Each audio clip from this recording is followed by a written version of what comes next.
welcome to this masterclass all about insights discovery with me, Elaine Gosden. I'm the owner of Blue Gnu Consulting Limited and a licensed practitioner of the insights discovery model, which I've been using for many years. In this masterclass, I'm going to be telling you a bit more about what insights discovery is and I guess how to begin using it within an organisation, with more masterclasses to come around how you might get more from it and what else you might be interested in around the tool specifically. Particularly my favourite, a comparison of insights discovery and Myers-Briggs type indicators. So what is insights discovery? Well, it's a simple and really accessible 4-colour model that helps us to understand both ourselves and other people. So it's a preference measuring tool. It's measuring workplace preferences, assuming that we're using the tool within the workplace. And everybody that completes an insights discovery profile is completely unique.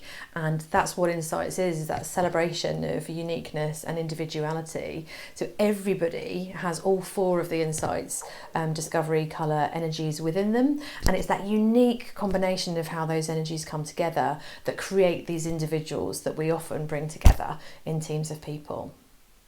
So I'd like to start, if I may, by showing you this screen full of descriptive words, some of which, as you cast your eye over and begin to read them, you might identify with. You might see these descriptive words within yourself, or you might read a word and it really takes you down a route of thinking about someone else who you can recognise this particular quality within. And these words are all written in black and white, and the world's really much more interesting than that. The world's so much more interesting when we overlay colour, which is what insights discovery is all about. So to give you your first introduction to what some of these insights discovery colour energies are all about, I'm going to change these words so that they reappear in colour. And I'd just like you to notice, for the words that you were reading that you recognised within yourself, what colour do those words turn into? And just notice if there are any patterns amongst the words that you chose for yourself. Did you pick mostly words from one colour group, or have you got words that you identify with from multiple colour groups? And I'm hoping it's the latter. I'm hoping that there'll be some words that you could identify with from all 4 of our colourful quadrants, and I'll explain why as we move on.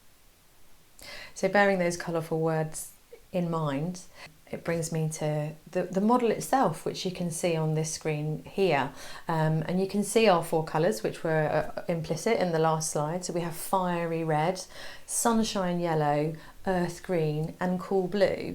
And these colour energies tend to refer to or kind of give us a steer about some natural characteristics that we all have, which tend to be our preferred way of being, our kind of home base, our place of comfort, where we feel most natural and most at home. So you may have picked a few words on the last screen that were collections of words within one colour, or you may have noticed some variety. And the great thing is with insights discovery, there's no right or wrong answer. Whichever combination you pick will be completely unique to you.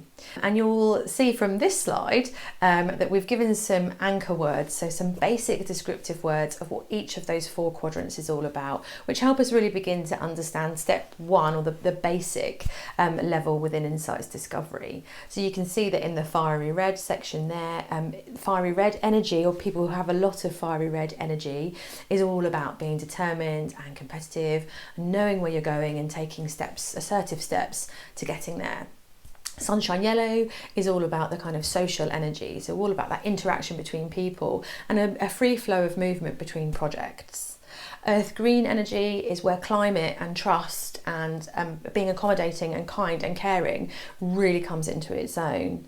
And cool blue, last and not least, is the home of data and information. So being precise and detailed and getting it right and asking lots of questions comes from cool blue energy.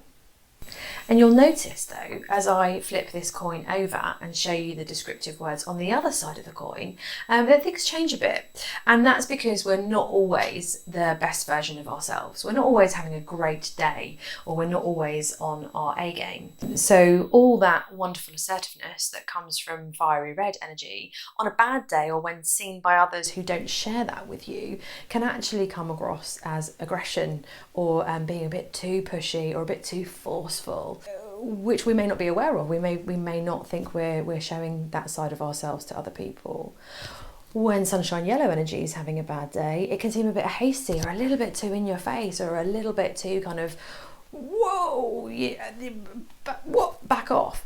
The wonderfulness of earth green energy, all that lovely, kind, accommodating and caring side of things can come across actually as a little bit weak to others, or a little bit too easy to dominate, and perhaps just a bit too relaxed on occasions. And the downsides of cool blue energy, all those questions can come across as really suspicious. Well, why do they need to know all this information? And actually cool blue energy is the hardest to get to know. So it can seem on a bad day really distant and really wanting to kind of back away from other people within the team. So all of these things are both good and bad, and depending on how it's seen and when it's seen, we all carry these traits with us. But there'll be some traits that are more magnified for us, and some traits that other people are more likely to see in us, particularly as we go about our work with others. So once we've began to explore the colour energies and begin to identify with them as individuals, Insights Discovery produces a personal profile for everybody that takes part, and you get a full report showing exactly how you've rated yourself and which of the colour energies you've associated yourself with or not with. And we use tools seen in the photograph here, sets of coloured squishy bricks, and they really help bring the model to life, because most people will have one energy that they want to put at the top of their set of bricks. They'll almost certainly have one that they do not identify with, that they're most likely to step away from or use the least, which might be at the bottom of their set of bricks, and the other two will be ordered in between. And what's curious when we bring groups of people together in workshops or on screen is looking at all those unique combinations and some of those light bulb moments that begin to go off about, wow, that's why perhaps when we had that discussion that you didn't quite see it from my angle, or that's why I find it so easy to get along with this person but perhaps we never get anything done, or actually maybe that explains why there's a tension in a relationship that I might have in the workplace. So once we produce the profiles and use the tools and all the materials that we have, it becomes really easy to begin some of those wonderful discussions that are no longer personal. It's no longer about, do I like you or do you like me? It changes the context of the conversation to a common, colourful language where we can talk about how our preferences might be different and how that serves us well, but also how that may not serve us so well. So how does Insights Discovery help businesses? Well, it provides a common language, and this is the most common piece of feedback that I get from clients, that they simply didn't know how to have some of these potentially quite difficult conversations before. But what Insights Discovery brings is a safe way to talk about behaviour without demonising or personalising it too much towards individuals, making people feel bad about themselves. And so it's a lovely positive way about talking about how I like to work, and how you like to work, and how when we come together it works like this. It creates just a wonderful environment for really effective discussions, and that comes into its own in very, very regular business situations. So when there's kind of a conflict within a team, perhaps when the leaders within a team change, or perhaps when we're faced with some massive uncertainty and we have problems to overcome, using tools like Insights Discovery to understand how our preferences might guide us in doing that is invaluable. And we see many teams coming together more effectively once they understand this clear and common language of colour that Insights Discovery brings.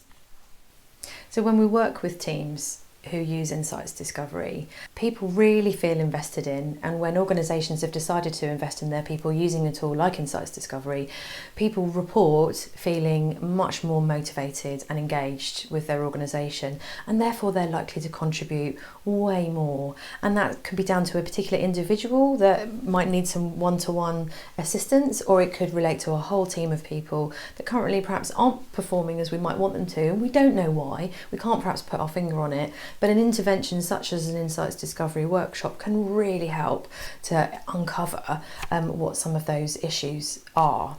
So the process is quite straightforward. I've alluded to it already, in that individuals complete our online evaluator, which produces them an insights discovery profile, and then we use that either in a one-to-one or a face-to-face or a virtual workshop setting to help people understand these workplace preferences and what does it actually mean. So understanding the workplace preferences is one thing, but then where I really like to take clients is to the next level of, so what? This is all lovely to know. How do I use it? How do I make sense of it? And how do I get my return on investment out of a tool such as insights discovery? You'll see behind the curtain that this is what the front cover of an insights discovery profile looks like, and this moment when I show this slide on workshops, whether it's physically in a room full of people or virtually across a screen, you can see people's reaction, and it's a real moment of privilege to give people their profiles and watch as they have a moment of self-awareness, as they kind of see things written about themselves that perhaps they knew already, but they've never seen written down like that before. So it's a real moment of wonderment when people receive their insights discovery profile for the first time. So that brings me to the end of this first masterclass, what is insights discovery? Coming up next, I've got masterclasses about the basis of insights discovery, so what's it based on? A comparison, as I mentioned earlier, between insights discovery and Myers-Briggs type indicators, which are, I guess, two of the most popular tools out there on the marketplace. So why are they different? What's different and how are they the same?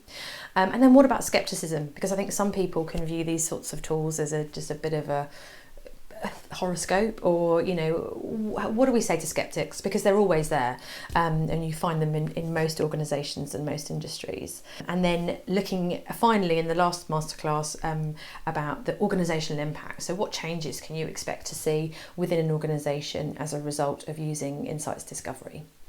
When you see this small notepad icon, it's going to be a really great time to grab your notebook, pen and paper, to keep some notes for your own personal reference. So I hope that's been of interest to you. Thanks so much for watching along, and I'll see you on the next time.